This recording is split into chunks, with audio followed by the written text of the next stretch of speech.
लोकसभा चुनावों में करारी हार के बाद अब कांग्रेस से बिछड़ कर गए नेताओं को वापस लाने की कोशिशें की जा रही हैं। आपको बता दें, दिग्विजय सिंह, कांग्रेस महासचिव दिग्विजय सिंह ने इकोनॉमिक टाइम्स को दिए इंटरव्यू में अपील की है शरद पवार और ममता बनर्जी जैसे नेताओं को वापस कांग्रेस में आना चाहिए। आपको बता दें, कांग्रेस की ऐतिहासिक हार हुई, सिर्फ 44 सीटें मिली हैं लोकसभा चुनाव में और यूपीए का भी बहुत बुरा हाल रहा है। और अब इस करारी हार के बाद बिखरी कांग्रेस को जोड़ने की कोशिश कांग्रेस महासचिव दिग्विजय सिंह ने इकोनॉमिक टाइम्स को दिए इंटरव्यू में शरद पवार और ममता बनर्जी जैसे नेताओं का जिक्र करते हुए कहा है कि इन नेताओं को अब फिर से यूनाइट होने की जरूरत है, यानी कि फिर से एक होने की जरूरत है। ममता बनर्जी पहले कांग्रेस में थी, फिर अलग हुई, तृणमूल कांग्रेस बनाई। शरद पवार भी एनसीपी, आपको याद होगा, एनसीपी भी अलग हुई कांग्रेस से और एनसीपी अलग पार्टी बनी। और अब इसी तरह से ममता और पवार कांग्रेस में आए। ये दिग्विजय सिंह ने कहा है, बिखरी कांग्रेस को जोड़ने की कोशिश, क्योंकि लोकसभा चुनावों में जबरदस्त करारी हार के बाद अब कांग्रेस महासचिव दिग्विजय सिंह ने इकोनॉमिक टाइम्स को जो इंटरव्यू दिया है उसमें शरद पवार और ममता बनर्जी से कांग्रेस में आने को कहा है। तो ये मोदी इफेक्ट ही कहा जा सकता है, क्योंकि नरेंद्र मोदी बीजेपी को अपने दम पर 282 सीटें मिली, 335 एनडीए को मिली, स्पष्ट बहुमत जिस तरह से मिला है। कई रीजनल पार्टीज का अस्तित्व ही खत्म हो गया, चाहे वो बीएसपी हो, डीएमके हो। और अब बिहार में भी इसी तरह से राजनीतिक समीकरण बदलते नजर आ रहे हैं। जेडीयू को आरजेडी का समर्थन मिल रहा है बिहार में, कल लालू ने कह दिया।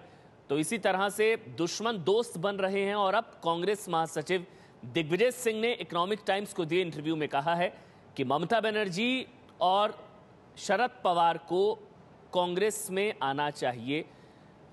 विजय विद्रोही मेरे वरिष्ठ सहयोगी मेरे साथ जुड़ चुके हैं। विजय, मोदी इफेक्ट है ये भी? हाँ, इसको हम कह सकते हैं एक तरह से मोदी इफेक्ट, लेकिन ये समझ में नहीं आता कि जब कांग्रेस अभी बिल्कुल गिरी पड़ी स्थिति में है, तो ऐसे में कांग्रेस अपने पैरों पर रिवाइव करने की कोशिश हो या फिर अपने पुराने साथियों के साथ लेकर फिर एक गठबंधन का दौर और फिर आगे वो वाली रणनीति अपनाई जाए। क्योंकि आज की तारीख में ममता हो वो कांग्रेस में मर्ज कर जाएंगी ऐसा बिल्कुल नहीं लगता।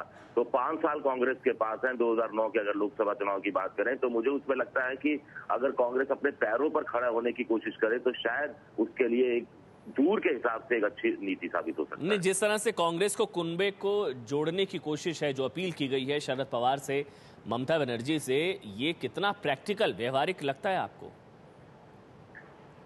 मुझे नहीं लगता कि इस समय इतना प्रैक्टिकल है, खासतौर से महाराष्ट्र में अभी विधानसभा चुनाव सर पर है और विधानसभा चुनाव में शरद पवार जरूर चाहेंगे कि उनकी पार्टी अलग, एनसीपी अपना एक अलग अस्तित्व के साथ कांग्रेस के साथ गठबंधन के करके फिर चुनाव लड़े।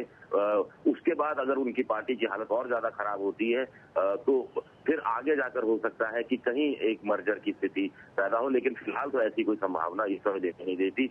और शरद पवार राजनीति के चतुर खिलाड़ी हैं, कोई भरोसा नहीं कि कल को एक महायुति के तहत कहीं जो दूसरी तरफ का गठबंधन है जिस तरफ जाने की उनकी पहले भी बातें होती रही, उस तरफ कहीं ना ड्रिफ्ट कर जाए। शुक्रिया आपका विजय, ये तमाम जानकारी हम तक पहुंचाने के लिए। तो इकोनॉमिक टाइम्स को दिए इंटरव्यू में कांग्रेस महासचिव दिग्विजय सिंह ने शरद पवार और कांग्रेस से जो बिछड़कर नेता गए, ममता बनर्जी जिन्होंने अपनी पार्टी बना ली, उनको वापस कांग्रेस में आना चाहिए, इस तरह का बयान दिया है। और आपको बता दें, लोकसभा चुनाव की जो नतीजे हैं उसमें कांग्रेस को सिर्फ 44 सीटें मिली हैं और कई राज्यों में कांग्रेस खाता भी नहीं खोल पाई है।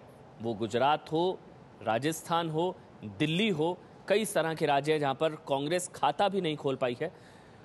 और इसके अलावा केवी थॉमस ने टाइम्स ऑफ इंडिया को इंटरव्यू दिया है जिसमें प्रियंका गांधी को राजनीति में लाए जाने की मांग शुरुआत से की जा रही है।